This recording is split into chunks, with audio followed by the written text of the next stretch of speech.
नमो बुद्धाय नमो बुद्धाय नमो बुद्धाय।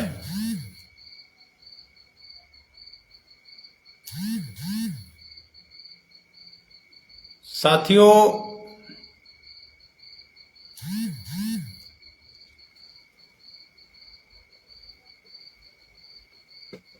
आज हम एक विशेष विषय पर लाइव आए हुए हैं और वो विषय है धार्मिक आजादी।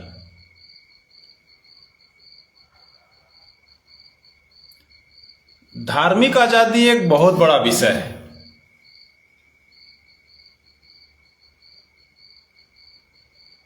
आदमी यानी मनुष्य पैदा होता है बिना धर्म के और वह किसी न किसी धर्म के धार्मिक संस्कारों में दीक्षित होता है और दीक्षित होने के बाद वो उस धर्म का पालन करता है।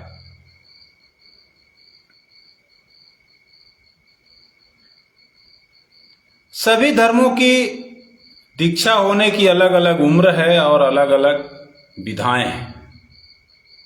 मैं उस पर चर्चा नहीं करूंगा कि किस धर्म में क्या व्यवस्था है, लेकिन कुछ लोग जबरदस्ती कह रहे हैं कि तुम इस धर्म विशेष के हो या ये देश इस धर्म विशेष का है। इस पर थोड़ा सा बात करना है। तो मैं शुरू करता हूं, आप लोग जुड़िए और कमेंट में अपनी बात रखिए। चूंकि हमारा यह पोस्ट पब्लिक जा रहा है और पब्लिकली आप हमसे जुड़कर बात कर सकते हैं।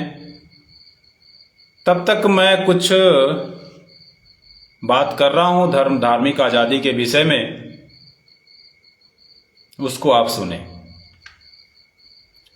तो डॉक्टर बाबा साहब भीमराव अंबेडकर ने कहा, क्या कहा था कि हिंदू धर्म की आत्मा वर्ण व्यवस्था और अस्पृश्यता है, जिसमें अस्पृश्यता गुलामी से भी बदतर है, क्योंकि गुलाम को मनुष्य होने का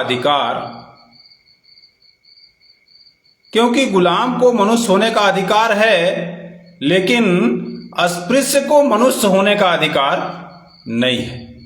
देखिए, बाबा साहब डॉक्टर भीमराव अंबेडकर ने कितनी बड़ी बात कही। दो मुख्य मुद्दा इसमें सामने आता है,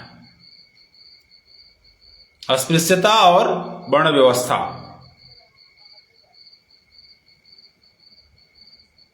गुलाम स्वतंत्र हो सकता है, लेकिन अस्पृश्य स्वतंत्र नहीं हो सकता। गुलामी वंशानुगत नहीं होती है, लेकिन अस्पृश्यता वंशानुगत होती है।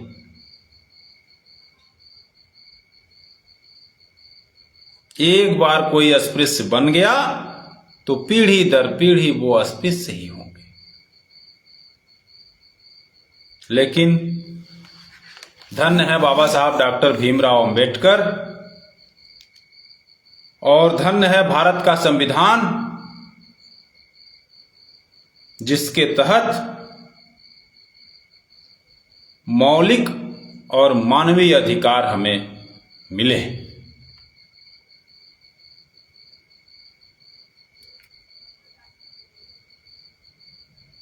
उपरोक्त तथ्यों से, उपरोक्त बातों से स्पष्ट होता है कि अंग्रेजों ने भारतीयों को गुलाम बनाया था, किंतु हिंदुओं ने पिछड़ों को अस्पृश्य गुलाम बनाया है।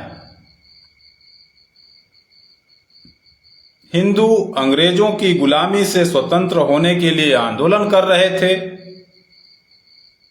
उसी तरह पिछड़े वर्ग के लोग हिंदुओं की अस्पृश्यता से स्वतंत्र होने के लिए आंदोलन कर रहे थे।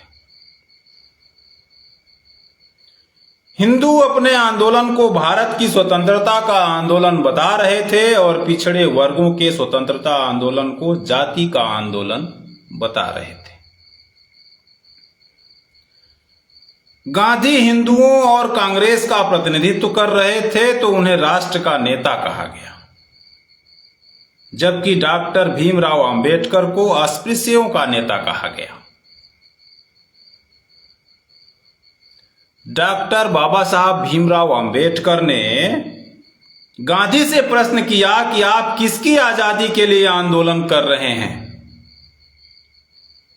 देश की आजादी या हिंदुओं की आजादी? तो यदि देश की आजादी के लिए तो इस देश के पिछड़े वर्ग के लोग हैं तो उनके लिए क्यों नहीं आंदोलन चला रहे हैं? इस पर गांधी चुप रहे।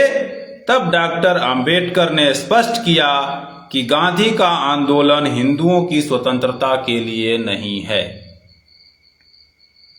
और न ही यह देश की आजादी के लिए है।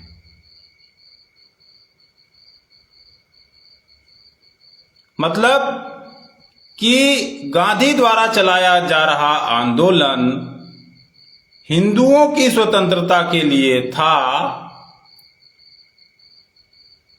देश की स्वतंत्रता के लिए नहीं था।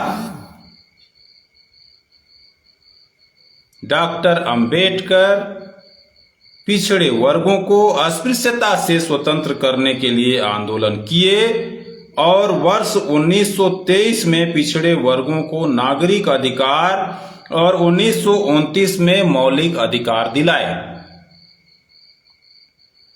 25 दिसंबर 1927 को डॉक्टर भीमराव अंबेडकर ने अस्पृश्यता को धार्मिक मान्यता प्रदान करने वाला हिंदू धर्म ग्रंथ मनुस्मृति का दहन करके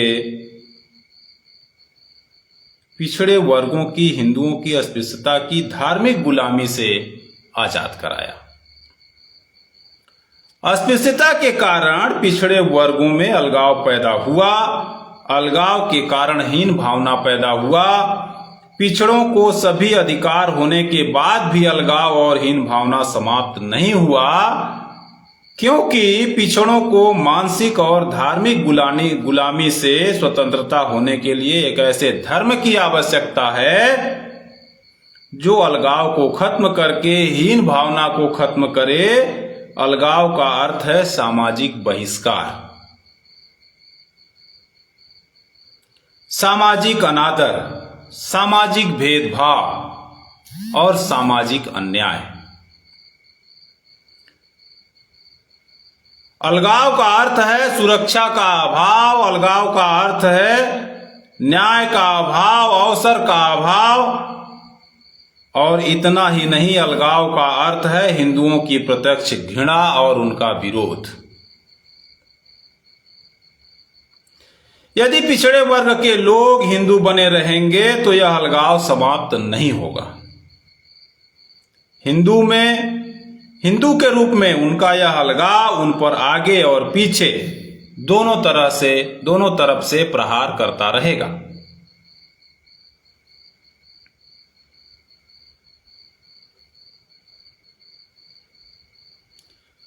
हिंदू होने के नाते न केवल वे मुस्लिम और ईसाइयों से अलग हैं, बल्कि हिंदू और हिंदू के लिए भी पराये हैं।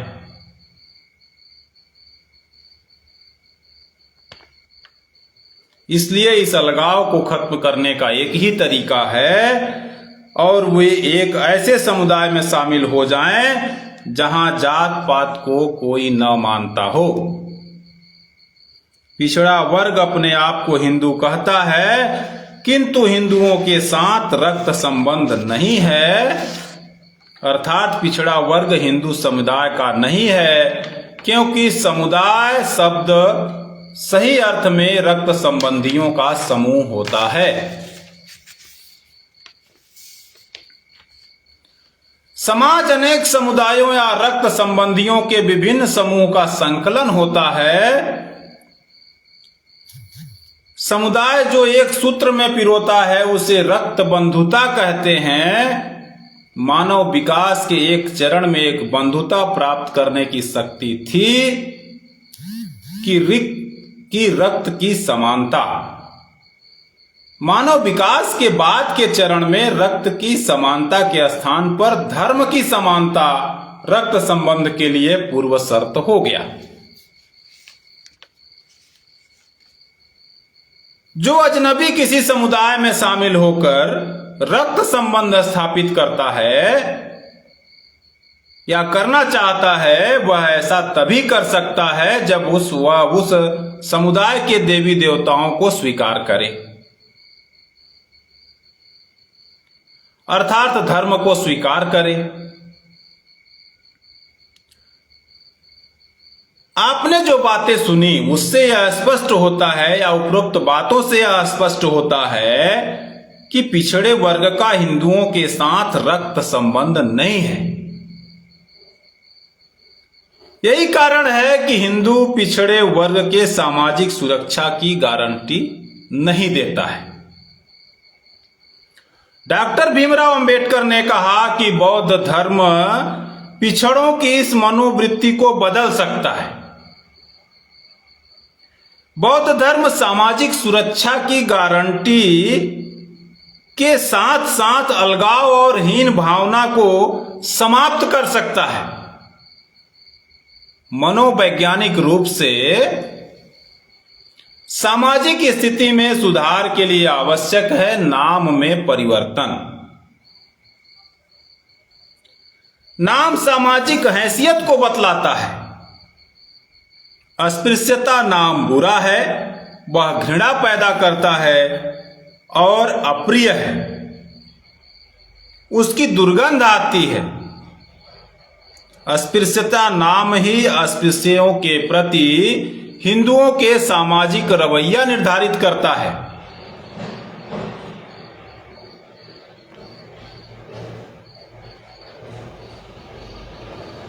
जब तक नाम नहीं बदला जाता तब तक उसकी सामाजिक स्थिति में सुधार की कोई गुंजाइश नहीं है। दूसरी बात यह है कि हिंदू धर्म के भीतर नाम बदलने से काम नहीं बनेगा, क्योंकि हिंदुओं की दृष्टि में हिंदू होना कोई अंतिम सामाजिक श्रेणी नहीं है। अंतिम सामाजिक श्रेणी है जाति अथवा उपजाति। हिंदू ऐसे नाम की जड़ तक पहुंचने की कोशिश करता है जिसके कारण पिछड़े वर्ग को स्वयं या स्वीकार करने के लिए विवश कर देता है। नाम का महत्व ही नहीं भारी महत्व है, क्योंकि नाम पिछड़ों की स्थिति में क्रांति ला सकता है, लेकिन यह नाम हिंदुओं के धर्म से बाहर के समुदाय का नाम हो। ऐसा नाम पिछड़ों की संपत्ति तभी हो सकती है जब यह नाम बौद्ध नाम हो। Doctor B R. अंबेडकर ने गोलमेज सम्मेलन में पिछड़े वर्गों के मानवीय और मौलिक नागरिक अधिकारों को स्थापित करने के साथ ही शासन सत्ता में राजनीतिक भागीदारी हेतु वोट देने का अधिकार, शासक चुनने का अधिकार, पृथक निर्वाचन का अधिकार दिलाया। इन सभी अधिकारों को भारत का संविधान में समाहित किए। पढ़ने, लिखने, संपत्ति रखने, सामाजिक स्थलों का उपयोग करने इत्यादि का अधिकार होने के बाद भी पिछड़े वर्ग के लोग मानसिक रूप से अस्पृश्यता की भावना से मुक्त नहीं हो पाए। Doctor B R. अंबेडकर ने पिछड़े वर्गों को कानूनी रूप से अस्पृश्यता से आजादी दिला दिया, किंतु पिछड़े वर्ग के लोग मानसिक रूप से अस्पृश्यता से आजाद नहीं हुए, क्योंकि पिछड़े वर्ग के पास अपना धर्म नहीं था, जिसके कारण पिछड़े वर्ग के लोग अपने आप को हिंदू ही मानते रहे। वे जैसे ही अपने आप को हिंदू कहते हैं वैसे ही अस्पृश्यता में चले जाते हैं और हिंदू उनके साथ अस्पृश्यता का व्यवहार करता है। संवैधानिक रूप से अस्पृश्यता को समाप्त कर दिया गया और अस्पृश्यता का व्यवहार करने वाले व्यक्ति के विरुद्ध दंडात्मक कानूनी कार्रवाई की जाती है, फिर भी अभी तक इसका सबसे अधिक शिकार अनुसूचित जाति के लोग होते हैं, क्योंकि यह धार्मिक समस्या है। चूंकि यह धार्मिक समस्या है, इसलिए इसका समाधान भी धार्मिक ही है। इसी कारण डॉक्टर बाबा साहब भीमराव अंबेडकर ने अशोक धम्म विजयादशमी के दिन 14 अक्टूबर 1956 को बौद्ध धम्म की घोषणा किए और लाखों लोगों के साथ बौद्ध धम्म में दीक्षित हुए। यह दिन ऐतिहासिक था क्योंकि पिछड़े वर्गों की धार्मिक पहचान स्थापित करने के साथ साथ मूल धर्म बौद्ध धर्म देने का कार्य किया डॉक्टर बाबा साहब अम्बेडकर ने, जो जाति विहीन समता मूलक समाज के निर्माण के साथ साथ पिछड़ों के अलगाव और हीन भावना को समाप्त कर उनके अंदर आत्मबल, आत्मसम्मान और आत्मविश्वास पैदा करके सही मायने में मनुष्य होने की शिक्षा प्रदान करता है।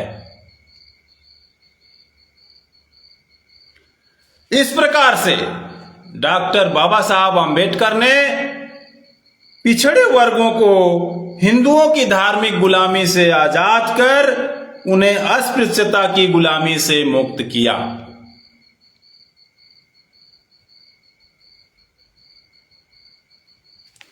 तो साथियों, हम इसमें कहना चाहते हैं कि जब बाबा साहब डॉक्टर भीमराव अंबेडकर ने उस अस्पृश्यता और उस गुलामी से हमको आजाद कर दिया, आपको आजाद कर दिया, तो बाबा साहब अंबेडकर 1956 में बौद्ध धर्म की दीक्षा लिए। अभी तक आप क्या कर रहे हो? हमारा सवाल है कि अभी तक आप क्या कर रहे हो? क्या आप भी धार्मिक आजाद होना चाहते हैं?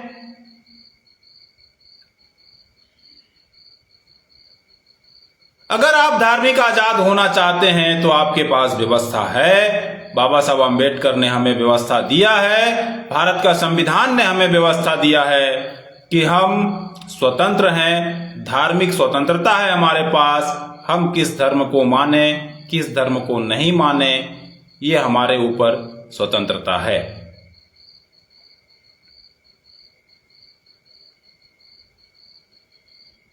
तो साथियों, बहुत सारे हमारे साथियों ने कमेंट्स भी किया है, उनका मैं नाम पढ़ना चाहूँगा। मंगेश्वर प्रसाद जी, जय भीम जय मूल निवासी। अरविंद कुमार राव जी, जय भीम जय मूल निवासी। ईश्वर चंद साकेत जी, जय भीम जय मूल निवासी। एडवोकेट हरि कुमार माझी जी, जय भीम जय मूल निवासी। और उनका कहना है कि बहुत सही, एक एक शब्द सारगर्भित है। तो बहुत बहुत धन्यवाद वकील साहब आपका। हमारे और भी साथी हमें वॉच कर रहे थे, हमें कमेंट्स कर रहे थे और अभी कर भी रहे हैं बहुत सारे लोग। तो साथियों, ये प्रहलाद कुमार जी हैं, बहुत सारे लोग हमें वॉच कर रहे हैं। तो इस तरह की जानकारी, इस तरह का संबोधन, इस तरह का विचार आप सबको भी व्यक्त करना चाहिए। आप भी स्वतंत्र भारत के स्वतंत्र नागरिक हैं। आपका भी फर्ज बनता है कि आपने जो जाना अपने लोगों को उसको बताइए। और इस तरह से अगर आप लोगों को जानकारी देते हैं, संजय ठाकुर जी, नरेंद्र शाह जी, एडवोकेट आप नरेंद्र शाह जी, और सुरेश कुमार जी, नमो बुद्धाय। सुरेश कुमार जी हमारे अच्छे मित्रों में से हैं, हमारे सभी अच्छे मित्रों में से हैं। हमारे सुरेश कुमार जी, आप बौद्ध विचारक हैं, आपका बहुत ही अच्छा कमेंट्स आते रहते हैं। तो आपका भी बहुत बहुत आभार कि आप इस लाइव प्रोग्राम को देख रहे हैं। हमारे मिशनरी साथी उपेंद्र साफी जी इस कार्यक्रम को देख रहे हैं। अबीर कमलेश आदवंशी जी इस कार्यक्रम को देख रहे हैं। तो साथियों, आप सब देख रहे हैं, अच्छी बात है, आपका बहुत बहुत आभार है। लेकिन आपने भी जाना है, आपने अपने शिक्षा के ज्ञान से ये जाना है कि डॉक्टर भीमराव अंबेडकर, हमारे सीनियर साथी मूल रामलाल जी हमारे साथ जुड़ चुके हैं इलाहाबाद की धरती से। तो आप सब जानते हैं कि बाबा साहब डॉक्टर भीमराव अंबेडकर ने कितना कठिन परिश्रम करके हम सबके बीच में जो भारत का संविधान है उसको दिया है। कितनी यातनाएं झेली हैं बाबा साहब अंबेडकर ने। उन्होंने क्या क्या कष्ट नहीं उठाया, आप सब जानते हैं। लेकिन आप सबका भी एक फर्ज बनता है, आपका फर्ज बनता है। बाबा साहब अंबेडकर ने भी कहा था कि ये कारवां जहां तक मैं लेके आया हूं, अगर इसे आगे नहीं बढ़ा सकते तो कम से कम इतना तो प्रयास करना कि ये जिस जगह पर है उस जगह पर खड़ा रहे। आज अगर हम सम्मान के साथ किसी मंच पर खड़े होकर के भाषण देते हैं या किसी बात को रखते हैं, लोग सुनते हैं, तो ये भारत का संविधान है।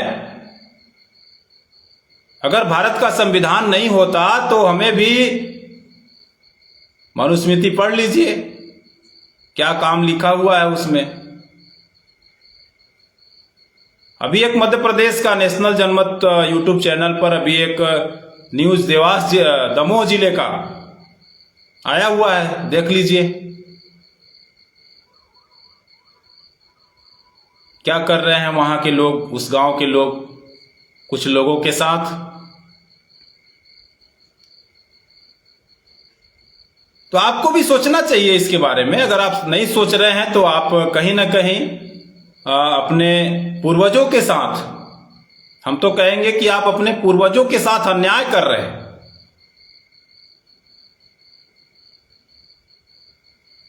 प्रहलाद कुमार जी जो भी प्रोग्राम करें तो मुझे जरूर इन्फॉर्म करें। थैंक यू प्रहलाद जी, आप हमारे साथ जुड़े रहे। अब हम हमारे फेसबुक पेज से या यूट्यूब चैनल से आप जुड़ जाएं तो जहां भी कार्यक्रम होगा उसकी पूर्व सूचना हम लगभग 2-3 महीने पहले ही दे देते हैं, उसमें कोई दिक्कत नहीं है। हमारा प्रोग्राम जब भी होता है वो पूर्व निर्धारित कार्यक्रम के अनुसार होता है, तो वो उसकी सूचना आपको मिल जाएगी।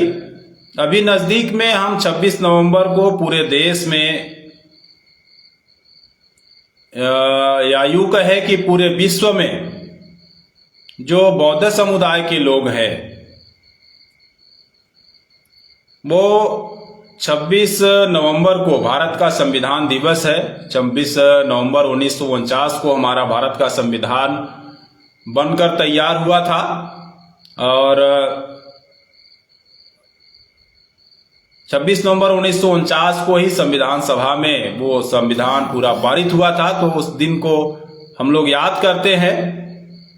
तो उस दिन को याद करते हुए एक और महत्वपूर्ण काम है जो किया जाना है, वो महाबोधि महाविहार बोध गया बिहार, जो अपना जहां तथागत बुद्ध को ज्ञान प्राप्त हुआ था या जहां से उन्होंने समता, स्वतंत्रता और बंधुत्व का मार्ग खोजा था, वहां पर कुछ धर्म विशेष के लोगों ने कब्जा कर लिया है। यानी उसे सीधा यूं कहें तो ब्राह्मणों ने उस बौद्ध धर्म के उस मंदिर को, उस केंद्र को, बौद्ध विहार को जो पुजारी है वो कब्जा कर रखा है। तो उसकी मुक्ति के लिए पूरे भारत देश में आंदोलन चल रहा है। महाबोधि महाविहार बोध गया का जो है उसको ब्राह्मणों से मुक्त करने के लिए जो आंदोलन चल रहा है, तो 26 नवंबर को भारत के राष्ट्रपति, अल्पसंख्यक कल्याण मंत्री भारत सरकार और मुख्यमंत्री बिहार सरकार, ऐसे तमाम 8-10 महामहिम को ज्ञापन दिया जाना है। 26 नवंबर को ही पूरे जिला, तहसील, तमाम स्तरों पर उसके लिए भी आंदोलन हो रहा है। तो 26 नवंबर को संविधान दिवस मनाने के साथ साथ हम लोग वो ज्ञापन का भी कार्यक्रम करेंगे हर जगह, जिला मुख्यालय पर, तहसील मुख्यालय पर, जो भी जहां पहुंच सके अपना ज्ञापन साइन करके तहसीलदार के माध्यम से, एसडीएम के माध्यम से, जिला कलेक्टर के माध्यम से भारत के राष्ट्रपति को और अल्पसंख्यक कल्याण मंत्री को, अल्पसंख्यक आयोग को, बिहार मुख्यमंत्री को, बिहार राज्यपाल को हर जगह प्रेषित करना है। ज्ञापन की कॉपी मेरे पास आ चुकी है। तो इसमें कोई संगठन की बाध्यता नहीं है कि कौन सा संगठन के लेटर पैड पर वो ज्ञापन है। वो लेटर पैड आप कोई भी जिस संगठन से हैं आप उसको यूज कर सकते हैं। तो यही कार्यक्रम अभी होना है करंट में 26 नवंबर को। पूरे भारत देश में जहां जहां पर लोग हैं, बौद्धिस्ट लोग हैं, वो इसका देंगे। और विदेशों में भी जो एम्बेसी होती है, उस एम्बेसी में भी, विदेशों में भी ये ज्ञापन दिया जाएगा। तो आप सबसे भी प्रार्थना है, निवेदन है कि आप अपने क्षेत्र में भी वो ज्ञापन संबंधित तहसीलदार, कलेक्टर, एसडीएम के माध्यम से भारत के राष्ट्रपति को संबोधित करके ज्ञापन दें और वो अपनी मांग को वहां तक पहुंचाएं। आप सब इस कार्यक्रम लाइव शो में मेरे साथ जुड़े, इसके लिए आप सभी का आभार। आप सब लोग इसी तरह से आप सबके सहयोग से ही मैं कुछ यहाँ पर कह पा रहा हूँ, बोल पा रहा हूँ। आप सबका बहुत बहुत आभार है। साथ ही साथ अपने पूर्वजों का भी बहुत बहुत आभार है कि आपने इस आंदोलन को यहाँ तक पहुँचाया है, तो उसे आगे ले जाना भी अपना कर्तव्य है। तो आप सबका बहुत बहुत आभार ज्ञापित करते हुए अपने मित्र, विशेष मित्र सुरेश कुमार जी बौद्ध और तमाम जो भी साथी इस कार्यक्रम को देख रहे हैं, मैं चूँकि इतना कमेंट्स आ गया है कि मैं उनको आभार कहते हुए, थैंक यू कहते हुए आप सबका बहुत बहुत आभार ज्ञापित करता हूँ। नमो बुद्धाय, जय भीम, जय मूल निवासी, जय भारत, जय संविधान, जय विज्ञान। आप लोग इसी तरह जुड़ते रहे। आप सबका बहुत बहुत मान सम्मान हमें मिलता है। आप सबका बहुत बहुत आभार। Thank you all of you, thank you.